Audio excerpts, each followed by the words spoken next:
Le projet iconique près de la gare de Nice, notamment, serait dans le viseur de la justice. Projet iconique, projet de 120 millions d'euros qui a connu de nombreux déboires depuis le début du chantier. Mais pas seulement, Céline, deux autres affaires seraient dans le viseur de la juridiction nationale de lutte contre la criminalité organisée de Paris. Des perquisitions ont eu lieu ce jeudi matin dans les locaux du service d'aménagement de la métropole Nice-Côte d'Azur, ici même au deuxième étage de ce bâtiment situé dans le quartier de l'Arenas. Des perquisitions menées par l'Office central de lutte contre la corruption et les infractions financières et fiscales, ainsi que l'Office central pour la répression de la grande délinquance financière, épaulé par la police judiciaire de Nice. Alors Claudia, sans avoir plus de détails sur ces investigations, l'opposition s'engouffre dans la brèche.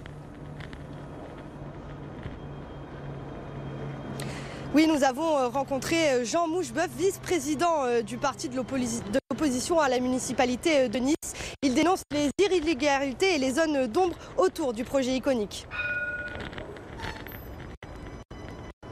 Nice se serait bien passé effectivement de cette publicité et de ce projet iconique, non seulement sur le plan architectural, mais également sur le plan de la dégradation de l'offre culturelle et puis manifestement sur le plan d'un respect des règles. On a l'impression d'un château de cartes où tous les projets de Christian Estrosi, les uns après les autres, s'effondrent, s'écroulent.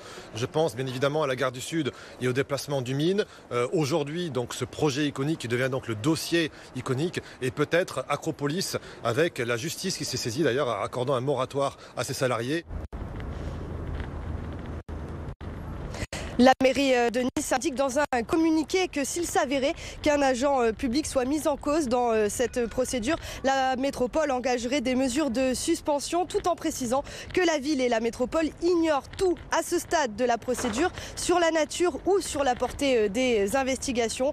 La mairie ajoute également qu'elle a demandé au directeur général des services de donner suite avec célérité à toutes les demandes formulées par les enquêteurs.